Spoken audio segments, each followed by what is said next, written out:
بسم اللہ الرحمن الرحیم الحمد للہ رب العالمین والصلاة والسلام علی سید الانبیاء والمرسلین وعلی آلہ واصحابہ اجمعین اما بعد۔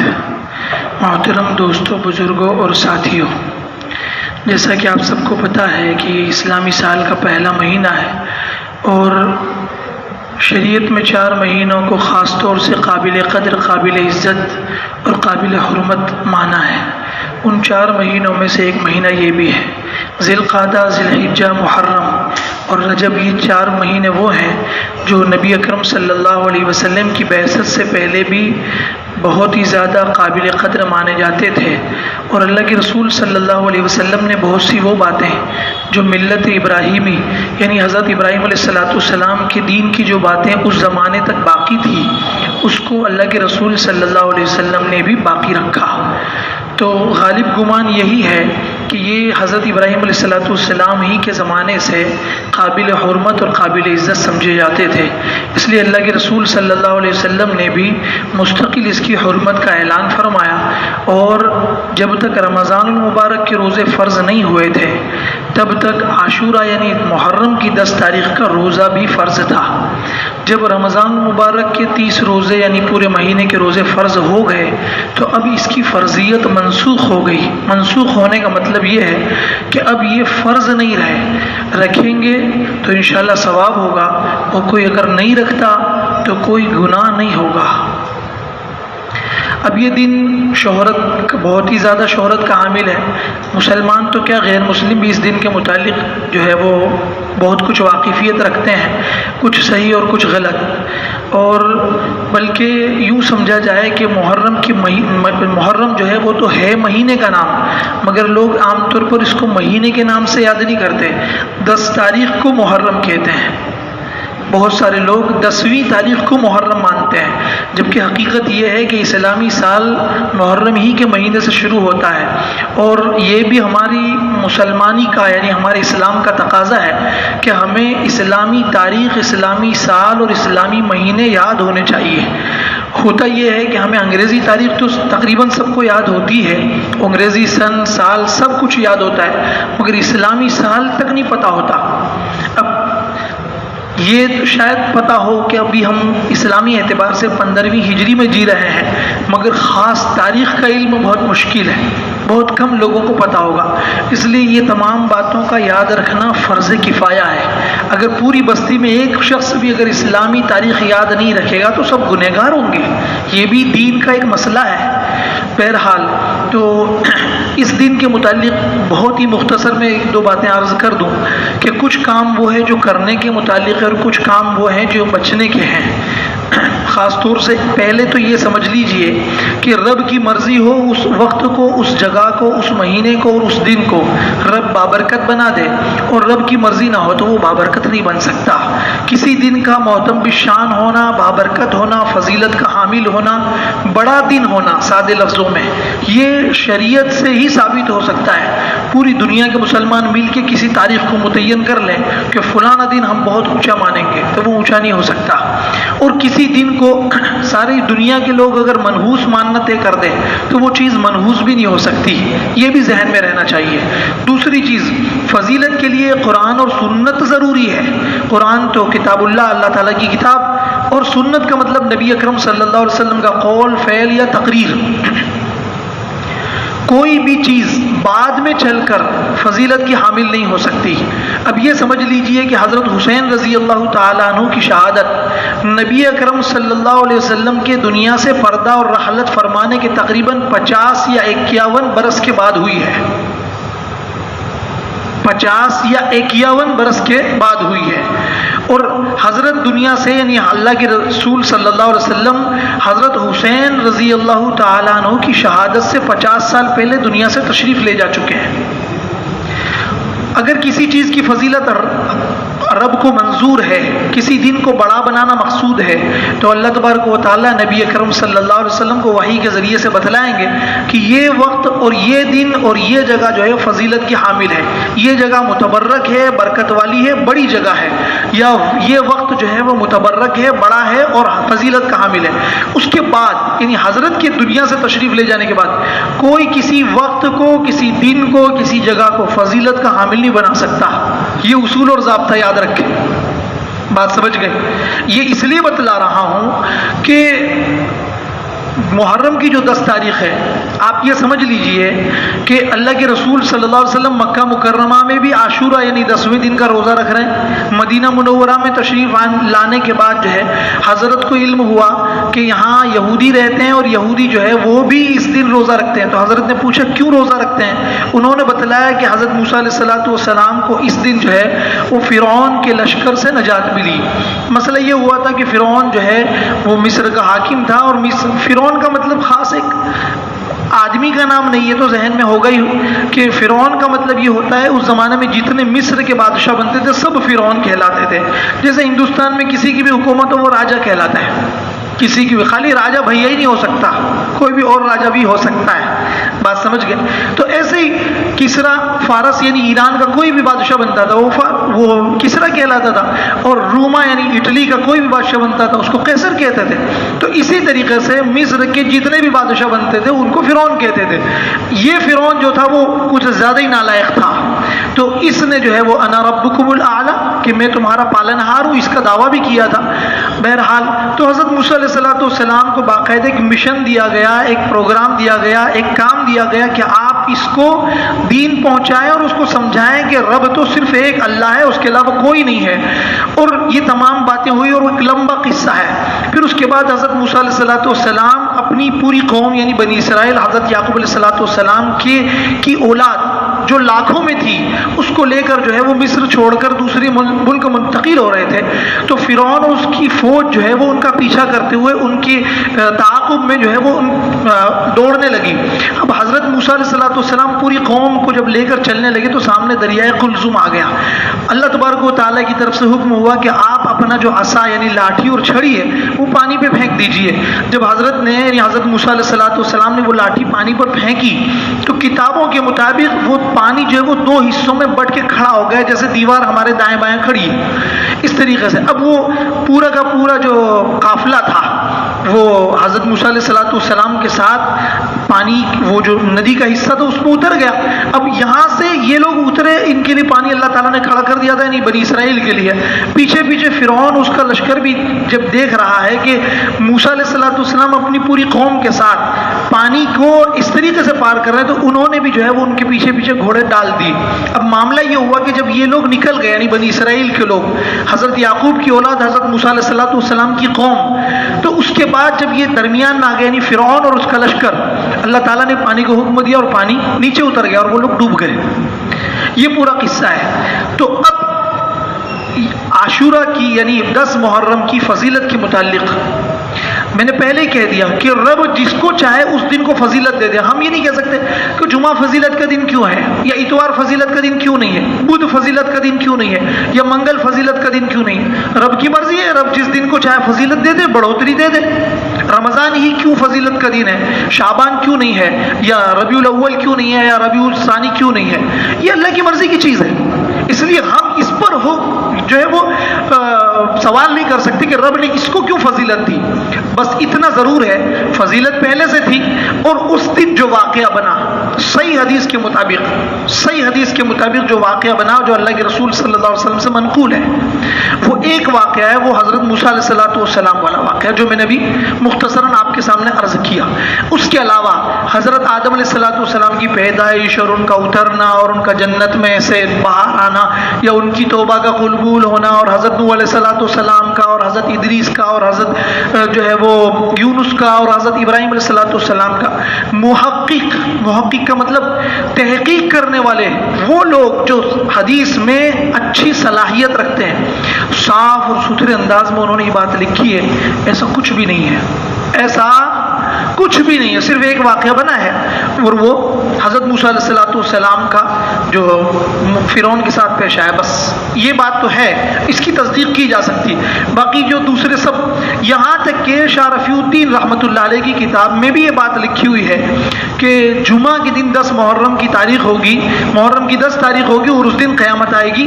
اس کے متعلق بھی علماء نے لکھا ہے کہ یہ بات حدیث سے ثابت نہیں ہے، یہ بات حدیث سے ثابت، اس لیے صاف کہہ رہا ہوں ہمارے یہاں بہت غلط باتیں بہت چلتی، بہت جس کو جب بولنے کا موقع آتا ہے وہ بلا جھجک، جتنی باتوں میں سنسنی ہوگی، ہم لوگ جو نا حقیقت سے بہت دور ہیں، سنسنی کو بہت پسند کرتے ہیں، کسی بھی چیز میں ایک دم سنسناہٹ آ جانی چاہیے، کوئی اسی بات جو بس عقل جس کو قبول ہی نہ کر سکے وہ بات سننے میں بہت مزہ آتا ہے۔ کوئی بھی چیز، خبریں بھی، اب دیکھیے اس لیے چٹپٹی خبریں، ایک ہی خبر کو کھینچ کے مرا ایک آدمی، اس کو مرے ہوئے 2-3 مہینے ہو گئے، مگر بس اس سے دھیان ہٹانا نہیں چاہتی حکومت، تو اسی کو لے کے چلتی رہتی ہے۔ اس کے بعد ہزاروں آدمی مر گئے، اس سے زیادہ خطرناک حالت میں مرے، مگر وہ چیز مدعا نہیں بنے گی، اس کی سنسناہٹ لاتے رہنا چاہتے ایک خاص مقصد کے لیے۔ بہرحال تو دین میں سنسناہٹ کی ضرورت نہیں ہے، تحقیق اور حقیقت کی ضرورت ہے، اور حقیقی باتیں سننے کی اور اس پر عمل کرنے کی ضرورت ہے۔ دین جھوٹا نہیں ہے، اس لیے اس کو جھوٹی بات کی بالکل ضرورت نہیں، اور جھوٹ کی مدد کی بالکل ضرورت نہیں ہے۔ ہمارا دین تو اتنا کھرا ہے اور اتنا صاف ستھرا ہے، پھر ہم کیوں جھوٹی باتیں بتائیں؟ نماز کے لیے، کسی اور عمل کے لیے جھوٹ کیوں بولے؟ صاف بولے یہ ہے ٹھیک ہے، بس قبول کرتا ہے تو ٹھیک ہے، جنت اور جہنم سامنے ہے، جو کرے گا قبول اس کے لیے جنت ہے، نہیں کرتا تو اس کے لیے جہنم ہے، اور کیا۔ مگر فضول میں جھوٹ نہ بولے، جھوٹ بولنے سے اعتراض کرے، میں صاف کہہ رہا ہوں یہ جھوٹ بہت بولا جاتا ہے، بہت، یہ میں اس لیے کہہ رہا ہوں کہ اتنا زیادہ جھوٹ بولا جا رہا ہے کہ حقیقت سے بہت دور نکل گئے۔ کسی کو پکڑ کے اگر یوں کہہ دیا جائے کہ آپ نے جھوٹ بولا، اس کے تن بدن میں ایسی آگ لگ جائے گی، وہ یہ نہیں سوچے گا کہ وہ جو بات مجھے کہی جا رہی ہے مجھے اس کو قبول کرنا ہے، بلکہ مسئلہ ہی میں جس چیز کو فالو کرتا ہوں یا جس شخصیت کو فالو کرتا ہوں یا جس پہ میں اپنی نسبت لگاتا ہوں، آپ نے اس کو چیلنج کیا ہے۔ ہمارا مسئلہ دین کی محبت نہیں ہوتی، ایک دم صاف اور ستھری بات بتا رہا ہوں، ہمارا مسئلہ دین کی محبت نہیں ہوتی، میری چوائس کو آپ نے چیلنج کیا، یہ بات ہے بس۔ میری بات سمجھ رہے ہیں آپ میری بات سمجھ رہے ہیں؟ اس کی آسان سی مثال، آپ ایک دکان سے کپڑا خریدتے ہیں، آپ ایک دکان سے کپڑا خریدتے ہیں، وہ دکان والا آپ کا کوئی رشتہ دار نہیں ہے، یا مان لیجئے کہ آپ ایک کمپنی کا سم استعمال کر رہے ہیں، سم والے نے آپ کو 1 روپیہ بھی فری میں دیا نہیں ہے، مگر کوئی یہ کہتے کہ فلانی کمپنی کا سم اچھا نہیں ہوتا، تو کیوں؟ میری چوائس کو آپ نے چیلنج کیا، بس بات سمجھ رہے؟ ورنہ دین کی محبت کیا؟ دین کی محبت ہو تو دین تو پورا ہے نا، تو اس کو کیوں قبول نہیں کرتے؟ آپ ایک چیز کو، میں جس فرقے سے، میں جس گروپ سے، میرا پیر، میں جس مولانا کا بیان، مولانا سے کوئی فائدہ نہیں اس کو، مطلب مولانا کی محبت نہیں ہے، میری چوائس کو چیلنج ہے، بات سمجھ رہے ہیں؟ میری پسند کو آپ نے چیلنج کیا ہے، تو اس چیلنج کو میں بالکل جو ہے وہ فوراً قبول کروں گا اور آپ کی بات کو رد کر دوں گا، چاہے آپ کی بات کتنی بھی حقیقت ہو، بات سمجھ رہے ہیں؟ تو یہ چیزیں نہیں ہونی چاہیے، یہ چیزیں نہیں ہونی چاہیے۔ ہم بہت صبح سے شام تک بہت غلط بول رہے ہیں، بہت، اور اللہ کے رسول صلی اللہ علیہ وسلم نے یہ بات فرما دی، من کذب علی متعمدا فلیتبوأ مقعدہ من النار، کہ جس نے جھوٹ بات کی نسبت میری طرف کر دی، یعنی جو بات میں نے کہی نہیں ہے اور وہ بات میری طرف منسوب کی، نسبت کر دی کہ اللہ کے رسول صلی اللہ علیہ وسلم یوں فرماتے ہیں، فلیتبوأ مقعدہ من النار، وہ اپنا ٹھکانہ جہنم میں بنا لے وے۔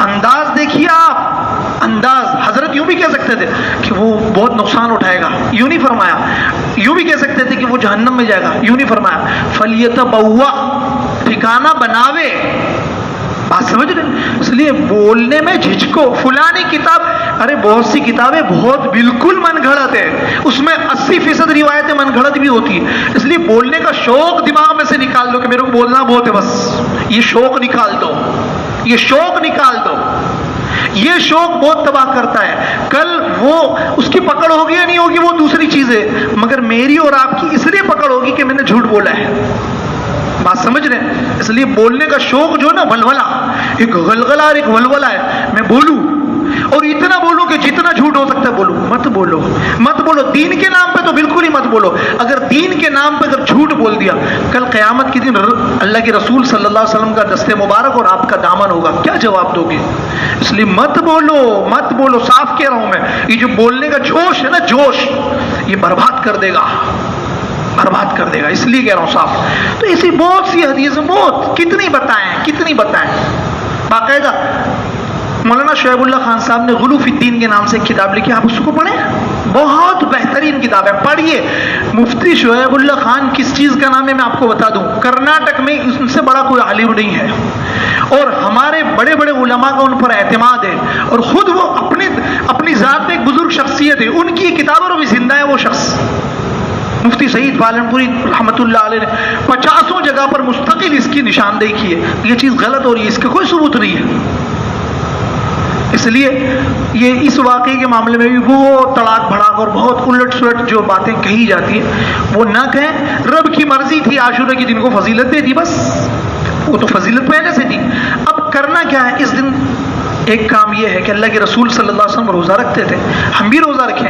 حضرت کے وصال سے پہلے والے یعنی محرم کو حضرت کو اطلاع دی گئی کہ یہودی بھی روزہ رکھتے ہیں۔ نبی اکرم صلی اللہ علیہ وسلم نے اس بات کو سختی سے ناپسند فرمایا کہ ہم کسی بھی چیز میں یہاں تک کہ عبادت میں بھی کسی گمراہ فرقہ اور گمراہ جماعت اور کسی بد مذہب سے ذرا برابر مشابہت، یکسانیت، ایک جیسا پن نہ ہو۔ تو جب حضرت کو پتہ چلا کہ یہودی روزہ رکھتے ہیں، حضرت نے فرمایا اگر آئندہ سال مجھے روزہ رکھنے کا موقع ملا تو میں اس کے ایک آگے یا ایک پیچھے ملا دوں گا۔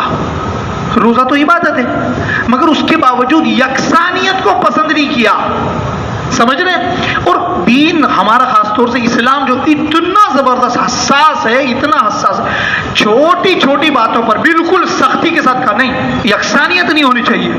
کسی کے ذہن میں اگر کوئی غلط بات ہے آپ اس کے خلاف کریں، چلانے کو بالکل نہیں۔ آپ سوچیں کتنی اس معاملے میں حساسیت کتنی ہے۔ نبی اکرم صلی اللہ علیہ وسلم نے ایک غلام جو حضرت خدیجہ رضی اللہ تعالی عنہ کے بھائی نے ان کو خرید کے دیا تھا، ان کا نام تھا زید ابن حارثہ، بہت پیارے بچے تھے۔ اللہ کے رسول صلی اللہ علیہ وسلم جب گھر میں تشریف لائے، حضرت خدیجہ رضی اللہ تعالی عنہ کو دیکھا، ان کے پاس ایک بچہ ہے۔ حضرت نے کہا کہ یہ بچہ تو بہت ہونہار ہے۔ پھر حضرت خدیجہ رضی اللہ تعالی عنہ نے وہ بچہ اللہ کے رسول صلی اللہ علیہ وسلم کو ہدیہ دے دیا۔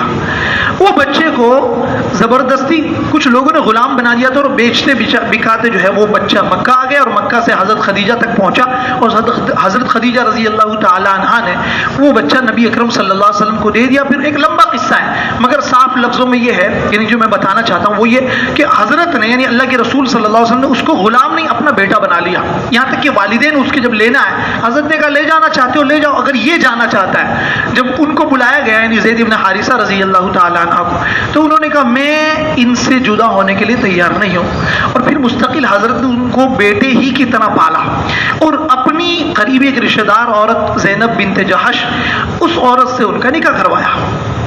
اللہ کے رسول صلی اللہ علیہ وسلم کا فرمان تھا، دونوں مسلمان تھے، بات کیسے ٹالتے؟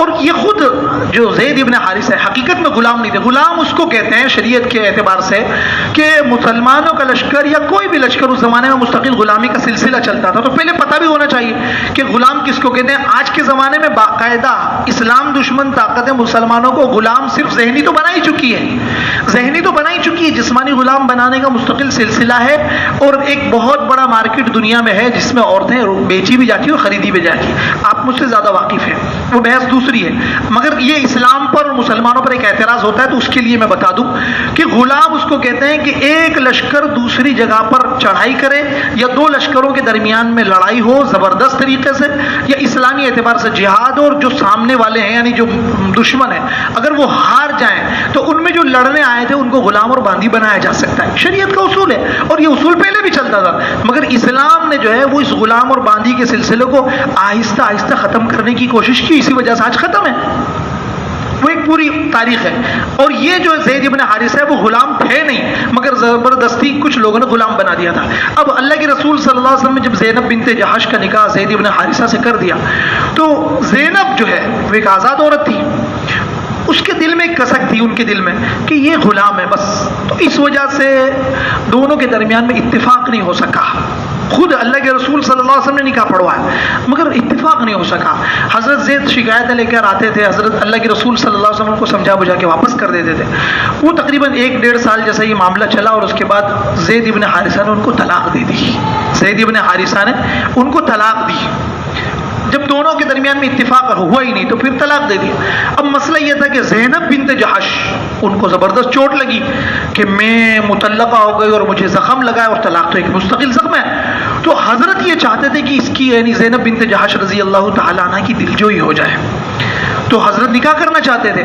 اب وہاں یہ بات یعنی عربوں کے ہاں اس زمانے میں کفار مکہ اور قریش ان لوگوں کے درمیان میں یہ بات تھی کہ جو چیز یعنی جو لے پالک ہے وہ حقیقی بیٹے کے حکم میں ہے. جیسے حقیقی بیٹے کی بیوی سے بیٹے کے مرنے کے بعد یا بیٹے کے طلاق دینے کے بعد بیٹے کا باپ یعنی اس عورت کا سابق سسر وہ نکاح نہیں کر سکتا حقیقی بیٹے کی بیوی سے, ایسے لے پالک کی بیوی سے بھی نکاح نہیں کر سکتا. وہ ان لوگوں میں یہ بات مشہور تھی. فوراً وحی آئی آپ کو نکاح کرنا ہے. بات سمجھ رہے ہیں؟ یہ بات میں اس لیے کہہ رہا ہوں کہ چلتا ہے کیا کوئی ضرور فرض واجب تو نہیں ہے, یہ نکاح فرض واجب تھا. بات سمجھ رہے میری؟ جیسے ہی ہم کوئی دینی حکم بیان کرنے کی کوشش کرتے ہیں, فلانے کو چوٹ لگے گی کون سے یہ اچھا نہیں بھی کریں گے تو کیا فرق پڑنے والا ہے؟ فتنے سے بچو نا. فتنہ اس چیز کو کہتے ہیں کہ دینی حکمت بیان کرو.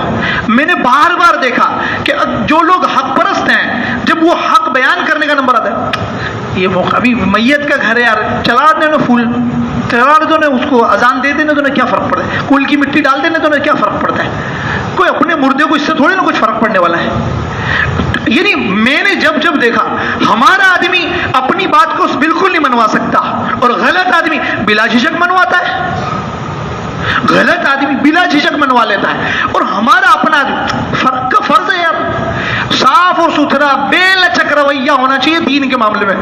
دنیا کے معاملے میں لچک لاؤ تو دنیا کے معاملے میں خراب ہی نہیں.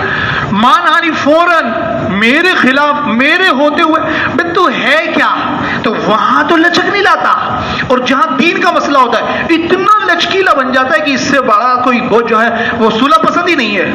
دین کے معاملے میں نہیں, دنیا کے معاملے میں صلح پسندی لاؤ, وہ نہیں لا سکتے, وہ نہیں لا سکتے. میری بات سمجھ رہے ہیں آپ؟ یہاں رب نے فوراً حکم کیا کہ ان لوگوں کے دماغ میں یہ بات بیٹھی ہوئی نا کہ لے پالک بھی حقیقی بیٹے کے حکم میں, آپ نکاح کرو تاکہ ایک مسئلہ صاف اور ستھرا ہو جائے کہ لے پالک حقیقی کے حکم میں نہیں ہے. لے پالک ہے, اس کی بیوی اس کے مرنے کے بعد یا اس کے طلاق دینے کے بعد بلا جھجک اس لے پالک جس نے اپنا بیٹا بنایا ہے اس کے نکاح میں آ سکتی ہے. اور حضرت نے اس مسئلے کو بتلانے کے لیے حضرت زینب بنت جحش رضی اللہ تعالیٰ عنہ سے نکاح کیا, اور یہ ہماری دین کا ایک اٹوٹ حصہ ہے. میری بات سمجھ رہے ہیں آپ؟ اس لیے مسائل بیان کرتے وقت دین کی بات بیان کرتے بہت ساری گمراہ باتیں ہیں. اب کیا ہوتا ہے جیسے ہی گمراہ باتوں کی مخالفت میں کوئی حقیقی اور صحیح بات کہی جاتی ہے بہت سارے لوگ صلح پسند کھڑے ہو جاتے ہیں.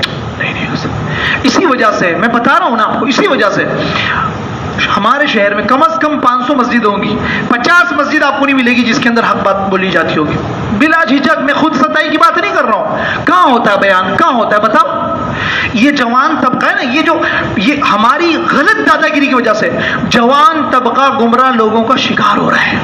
یہی تو مسجد ہے جس کے ذریعے سے ہم بیان کر سکتے تھے صاف اور ستھری اور صحیح بات, پر وہ بیان کرنے سے ہمارا منہ دبا دیا گیا.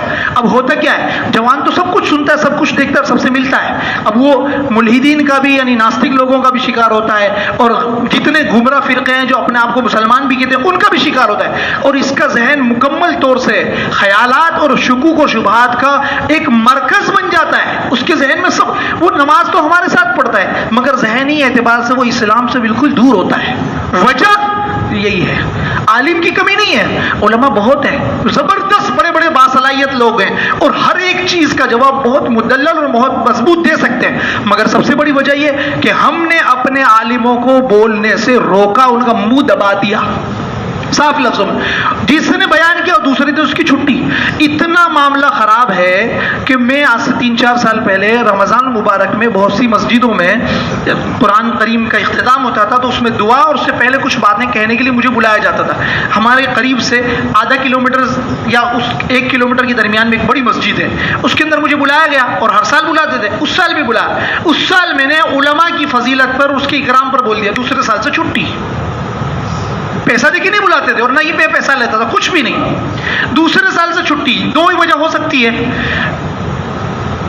ایک تو سب سے بڑی وجہ یہ ہے کہ مولوی ڈرا ہوا بہت تھا. دوسری وجہ یہ کہ وہ ڈرا ہوا نہیں تھا مگر دوسروں نے اس کے اوپر دباؤ ڈالا, آئندہ سے یہ مولوی نہیں چاہیے, یہ ہم لوگوں کو سب کو آئینہ دکھاتا ہے, یہ ہم لوگوں کو سب کو آئینہ دکھاتا ہے, یہ مولوی نہیں چاہیے, دوسرا کوئی لاؤ. سمجھ میں آیا؟ اس لیے اس کے بعد دعوت نہیں دی. وجہ کیا ہے؟ نہیں برداشت نہیں کر سکتے. مگر آپ سمجھ لیجئے کہ جو لوگ اس معاملے میں رکاوٹ ڈال رہے ہیں کل قیامت کے دن بہت سخت پاس پرس ہوگی ان کی, بہت سخت. یہ وہ لوگ ہیں جو دین میں رکاوٹ ڈال رہے ہیں. دین تو پہنچنا چاہیے اور دین نہیں پہنچا جا رہا ہے. اس لیے یہ نہ سوچیں کیا مسئلہ ہے, تھوڑا سا دے رہے, کیا فرق پڑتا ہے. فتنہ تو جس کو سمجھتا ہے نا وہ غلط ہے, وہ فتنہ نہیں ہے, وہ تو دین پہنچانا ہے. اگر یہی فتنے کا ڈر ہوتا نعوذ باللہ اللہ کے رسول صلی اللہ علیہ وسلم دعوت کیسے دے پاتے؟ ابو لہب ان کا سگا چچا تھا, محبت ایسی کرتا تھا کہ حضرت کو جیسے پتہ, حضرت کی پیدائش کا جیسے علم ہوا اس نے 2 باندیوں کو آزاد کیا. اس سے زیادہ محبت کی کیا بات ہو سکتی ہے؟ جب یہ پتہ چلا کہ جناب عبداللہ کے گھر میں ایک بچے کی ولادت ہوئی, یعنی میرے بھائی کے گھر میں ایک بچے کی ولادت ہوئی ہے, فوراً اس نے 2 باندیوں کو آزاد کیا. باندی آزاد کرنا ہے نہیں, آج کے اعتبار سے ایک ایک باندی لاکھوں روپے کی ہوتی ہے, وہ اس نے 2-4 لاکھ روپے ایسے ہی خوشی میں اپنے بھتیجے کے آنے کی خوشی میں سے ویسے قربان کر دیے. وہ بندے نے اس بات پر کہ نہیں میرے معبود کو آپ غلط کرو اس لیے میں سب سے بڑا آپ کا دشمن ہوں. بات سمجھ رہے؟ تو اس بات کو آپ نے کیسے انگیز کیا, کیسے چلایا, کیوں چھوڑ نہیں دیا؟ یار میرے اپنے رشتے دار میرے سے مخالف ہوتے, یہ فتنہ ہٹاؤ جانے دو, ایسا کیا؟ تو پھر کیا کر رہے ہیں آپ؟ دین کی بات جیسے ہی پہنچانے کا نمبر آتا ہے, کون سا فرض واجب ہے بھائی؟ جو تو کچھ کر رہا ہے وہ تو فرض واجب کہاں ہے؟ جس کے اوپر تو اکڑا ہوا ہے وہ کون سا فرض واجب ہے؟ کوئی بھی نہیں. دین پہنچاؤ اور جو لوگ پہنچانے سے روکتے ہیں ان کو روکو کہ کل قیامت میں رب کے سامنے جواب کیا دو گے. ابھی تو ہماری دادا گیری چل جائے گی اور وہ دادا گیری مسجد کی 4 دیواری میں بھی ہے, مگر وہ دادا گیری کل قیامت میں تھوڑی نہ چلے گی اور رب کو جواب دینا مشکل ہو جائے گا. اور جتنے لوگ گمراہ ہو رہے ہیں, خود یہ غریب بھی گمراہ ہے کسی درجے میں, یہ شخص جو رکاوٹ ڈال رہا ہے یہ بھی فکری اعتبار سے گمراہ ہے, مگر اس کے بعد جو اور لوگ ہیں گمراہ ہو رہے ہیں ان سب کی گمراہی کا گناہ اس کے سر ہوگا. اس لیے رکاوٹ مت ڈالو. علماء سے کہو جو بات ضروری ہے, ضروری کا مطلب جو غلط ہو رہا ہے نا اس کی صاف نشاندہی کو, یہ سیاہ ہے, یہ سیاہ ہے, یہ سیاہ ہے, وہ کالا ہے, وہ کالا ہے, وہ کالا ہے, یہ بولو.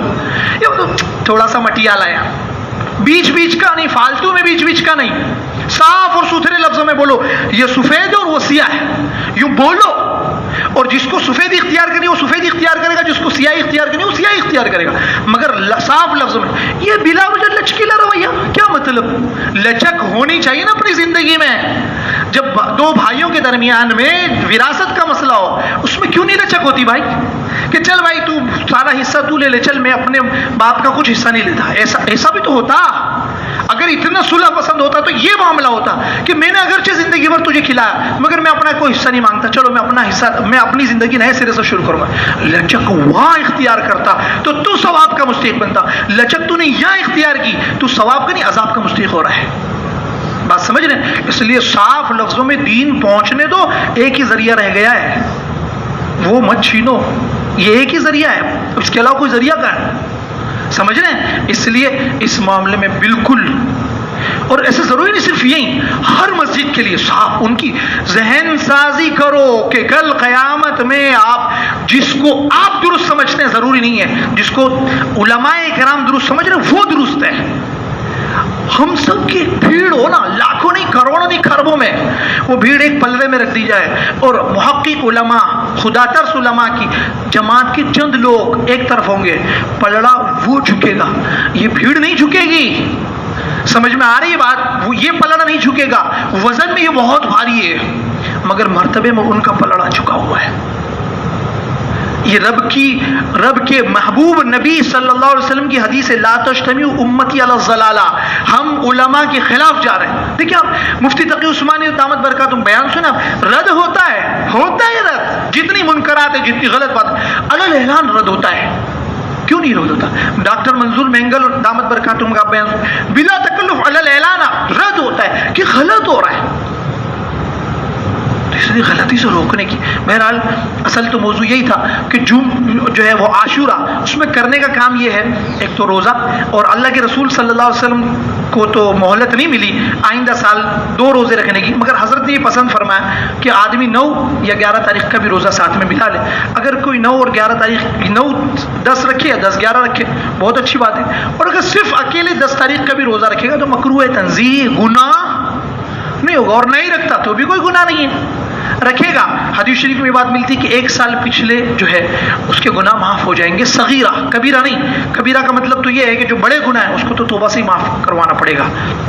نہ کرنے کے کام جتنی چیزیں، ایک بات ذہن میں رکھیے، حضرت حسین رضی اللہ تعالیٰ عنہ کسی بھی دن شہید ہوتے وہ بہت بڑے درجے کے آدمی ہیں، اللہ کے رسول صلی اللہ علیہ وسلم کے سگے نواسے ہیں، حقیقی نواسے ہیں، اور حضرت کی نسل انہی دونوں بیٹوں کے ذریعے سے، انہی دونوں نواسوں کے ذریعے سے دنیا میں چلی ہے، حضرت حسین اور حضرت حسن. مگر ایک مسئلہ یہ بھی ہے، آپ بعض جگہوں پر جائیں گے، ہمارے بعض علماء نے تو کہا پورا گاؤں سادات کا، سیدوں کا، عجیب و غریب. وہ ہمارے ایک بڑے عالم ہیں، وہ تو باقاعدہ تقریر میں گنے، ایسا لگتا ہے سادات بارش میں برسے ہیں. سید کا مطلب وہ ہے جو حضرت فاطمہ رضی اللہ تعالیٰ عنہ کی جو 2 بیٹے ہیں، حضرت حسن یا حضرت حسین، ان میں سے کسی کی اولاد ہو، باقاعدہ نسب نامہ ہو.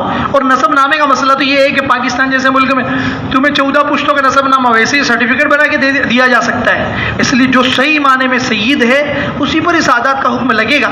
اور ایک دم صاف اور ستھری بات یہ ہے، ہمارے یہاں ذات پات کی کوئی اہمیت نہیں ہے. ان اکرمکم عند اللہ اتقاکم، رب کا اعلان، پروردگار کا اعلان یہ ہے، سب سے زیادہ عزت والا وہ ہے جو رب سے سب سے زیادہ ڈرتا ہے. جو ڈرتا نہیں وہ کچھ بھی ہے، چاہے حقیقت میں سید ہے، نہیں ڈرتا، اس کی پوچھ پرچھ ہے اور صاف اور ستھری. اس کی پوچھ پرچھ ویسی ہوگی جیسے غیر سید کی ہوگی، کوئی الگ سے نہیں، اس کو الگ سے کھانے میں نہیں ڈالا جائے گا. اگر کوئی حدیث ہے وہ من گھڑت ہے. شیعوں نے بہت ساری حدیثیں تیار کر ڈالی، بہت سارے جاہل صوفیوں نے تیار کر ڈالی، بہت سارے حکیموں نے تیار کر ڈالی. جیسے ایک حکیم نے حدیث تیار کر ڈالی، رویہ یعنی ونتا بینگن، اس کے کھانے میں شفا ہے. جھوٹی بات ہے، صاف ستھری بات، جھوٹی بات ہے. یہ بات بہت زیادہ زور و شور کے ساتھ چلائی جاتی ہے. اطلبوا العلم ولو بالسین، علم حاصل کرو اگرچہ تمہیں چین جانا پڑے. نبی کے ساتھ اگر اس کو جوڑ دیا قیامت میں سخت پکڑ ہوگی. ایسا میرے نبی نے یہ بات بالکل نہیں فرمائی. اطلبوا العلم من المہد الی اللحد، کہ تم علم حاصل کرو، گہوارہ پالنا، جھولا جو ہوتا ہے بچوں کو جس میں جھلاتے ہیں، چھوٹا سا بچہ جس کو جھلاتے ہیں، وہاں سے لے کر لحد یعنی قبر میں جانے تک علم حاصل کرو. میرے نبی نے یہ بات نہیں کہی ہے، اس لیے میرے نبی کے ساتھ اس بات کو جوڑو مت. اچھا لگتا ہے کرو، ٹھیک ہے، علم حاصل کرنے سے روکا نہیں ہے، بالکل بھی نہیں روکا، بلکہ نبی اکرم صلی اللہ علیہ وسلم نے تو یہ بات ارشاد فرمائی کہ تو یا تو عالم بن یا متعلم بن یعنی علم سیکھنے والا بن، یا پھر عالم سے محبت کرنے والا بن. چوتھا مت بن، چوتھا مت بن، چوتھا مت بن. کیا مطلب؟ مولوی سے، عالم سے نفرت کرنے والا مت بن. بات سمجھ میں آئی؟ اس لیے حضرت نے تو، اور یہ بات حدیث ہے، میں جو بتا رہا ہوں نا کہ کن عالمہ او متعلمہ، یہ حدیث ہے کہ حضرت فرماتے یا تو عالم بن جا، یا عالم نہیں بنا ہے تو متعلم بن جا یعنی علم سیکھنے والا بن جا، یا پھر علم سیکھنے والوں سے اور علم حاصل کیے ہوئے لوگوں سے محبت کرنے والا بن جا. یہ حدیث ہے. اور پھر حضرت نے فرمایا چوتھا مت بن. محدثین نے لکھا چوتھے کا مطلب یہ ہے کہ تو ان سے نفرت کرنے والا مت بن. بات سمجھ میں آئی؟ تو اس لیے یہاں علم کو پروموٹ کرنے پر تو بہت ابھارا ہے، مگر علم سے خاص دین کا علم، وہ علم جو رب سے جوڑتا ہے. دنیا کے وہ سارے علوم جو انسان کو فائدہ پہنچا سکتے اس کی 100% اجازت ہے، خدمت خلق کی نیت سے کرے گا اس کا ثواب بھی ملے گا. مگر کسی غلط بات کو نبی کی طرف لے جانا بہت سخت گمراہی ہے. لکھا کس نے؟ ہر ایک کے اسپیشلسٹ سے اس کی بات مانو. محدث نے اگر کسی نے لکھا ہے اب حوالہ دو، میں فوراً مان لوں گا. محدث نے اگر کوئی حدیث، ڈاکٹر صاحب، انجینئر صاحب، فلانے صاحب اور ڈھماکے صاحب وہ MBBS ہو سکتے ہیں، وہ آرکیٹیکٹ ہو سکتے ہیں، وہ کچھ اور انٹیریئر ہو سکتے ہیں، مگر وہ حدیث کے اسپیشلسٹ نہیں ہے۔ حدیث کا اسپیشلسٹ جو ہے، خاص متخصص، جس نے 2 4 6 سال مستقل پڑھی اور پڑھائی، اس کی بات مانی جائے گی حدیث کے باب میں۔ سمجھ میں آ گئی بات؟ اس لیے یہ والی حدیث سمجھ چلاؤ۔ اب دوسری بات یہ ہے کہ اس دن کے لیے خاص طور سے کوئی عید کا دن منانا غلط ہے، اور سوگ کا دن منانا اس کی تو اجازت ہی نہیں ہو سکتی۔ اس لیے کہ ایک فرقہ شیعوں میں وہ بھی ہے جو یزیدی ناصبیہ کہلاتا ہے، جو یزید کو پروموٹ کرتا ہے، وہ اس کو بہت اونچا مانتا ہے۔ یزید میری اور آپ کی قبر میں، یہ والا سوال نہیں ہونے والا یزید کون تھا، یہ فضول بحث ہو گئی ہے کہ یزید کو کافر کہہ دو۔ یزید کے کافر کہنے سے ہمارے ایمان میں اتنی بڑھوتری نہیں ہوگی، اور نہ ہی وہ کافر تھا، یہ بات سمجھ لیجئے۔ بلا وجہ کسی کے کفر کے جھنڈے گاڑنے سے کوئی فائدہ نہیں ہے۔ یہ بہت عجیب و غریب بات ہے۔ حضرت حسین سے محبت دین کا تقاضا ہے، یزید کے کفر کا اعلان دین کا تقاضا نہیں ہے۔ یزید کے کفر کا اعلان، اور نہیں وہ کافر ہے، جب کافر نہیں تو اس کو بلا وجہ کافر کہنے سے بہت سخت نقصان ہوگا۔ اس لیے کہ حدیث شریف میں یہ بات آتی ہے کہ جس نے کسی مسلمان کو کافر کہہ دیا، کفر اس کی طرف لوٹے گا۔ اس لیے کسی مسلمان کو کافر مت کہو۔ اگر اس نے کوئی برا عمل کیا ہے، اس کی پکڑ اس کو آخرت میں دینی ہے، اس کی حساب ہوگا۔ اس لیے یہ دن نہ تو خوشی کا دن ہے جسے نواسب کرتے ہیں کہ وہ خوشیاں مناتے ہیں، عید کا دن مناتے ہیں، اور نہ ہی یہ دن جو ہے وہ سوگ اور ماتم کا ہے۔ اس لیے کہ حضرت حسین رضی اللہ تعالیٰ عنہ تو شہید ہو گئے، شہید تمہارے یہاں زندہ ہے۔ قرآن تو کہتا ہے شہید زندہ ہے، تم اس کو سمجھتے نہیں ہو۔ اس لیے جو زندہ ہے اس کا ماتم کیسا؟ شہادت کی موت کے متعلق اللہ کے رسول صلی اللہ علیہ وسلم فرماتے ہیں کہ میں تو چاہتا ہوں کہ میں اللہ تعالیٰ کے راستے میں دشمن کی تلوار سے قتل کر دیا جاؤں۔ بات کو سمجھو، کہیں بھی فٹ مت کر دینا، موت زبردست گناہ ہوگا۔ اس لیے میں بہت صاف اور ستھرا ترجمہ کرتا ہوں، کسی دشمن کی تلوار سے، دشمن کے مقابلے کے وقت دشمن سے مقابلہ کرنا گیا ہوں میں، اور دشمن کی تلوار سے میں شہید کر دیا جاؤں، پھر دوبارہ اللہ تعالیٰ مجھے زندہ کرے، میری چاہت یہ، اور پھر میں کسی دشمن کی تلوار سے مقابلہ کرتے ہوئے شہید ہو جاؤں، اور پھر اللہ تبارک و تعالیٰ دوبارہ تیسری مرتبہ مجھے زندہ کرے اور دشمن سے میں مقابلہ کروں اور پھر شہید کر دیا جاؤں۔ اس لیے حدیث کہاں کی کہاں بولنی، یہ سیٹ ہونا چاہیے۔ ہم کوئی بھی چیز کہیں بھی سیٹ کریں گے، سخت پکڑ ہوگی۔ یہاں زمین پہ کوئی نہیں پکڑے گا، تو نے کیا بولا، کیونکہ بہت بڑے دادا ہے نا، مگر رب پکڑے گا۔ اس لیے ذہن میں رکھنا، رب سے ڈرتے ہو تو کام سوچ سمجھ کے کرنا، نہیں ڈرتے تم جانو تمہارا کام جانے۔ حدیث فلانا مولوی بولتا ہے اس کو بھاڑ میں ڈال دو، میں جو بتا رہا ہوں حدیث کی بات بتا رہا ہوں، حوالے کے ساتھ بتا رہا ہوں، اگر بولو گے سخت طریقے سے پکڑے جاؤ گے۔ بات سمجھ گئے؟ تو حضرت تو یہ فرماتے کہ شہادت کے لیے تو میں 3 مرتبہ تمنا کرتا ہوں، حضرت حسین شہید ہو گئے۔ اس لیے ماتم کرنے کی جگہ نہیں ہے، اور نہ کھچڑا بنانا کوئی خاص مسئلہ ہے۔ ہاں ایک ضعیف حدیث یہ ملتی ہے کہ جس دن جو شخص اس دن یعنی 10 محرم کو اپنے گھر والوں پر یا اپنے ماتحتوں پر جیسے بہت کارخانہ چلا رہا ہے تو اپنے کاریگروں کو بونس کے طور پہ کچھ دے دیا، چلو بھائی اس مرتبہ 500 روپے رکھو، اس مرتبہ تم جو ہے وہ اچھا کچھ کھانا بنانا، تو یہ چیز کرو گے تو پورے سال اللہ تبارک و تعالیٰ رزق میں وسعت دے گا۔ یہ حدیث ہے، تھوڑی کمزور ہے مگر یہ والی حدیث ہے۔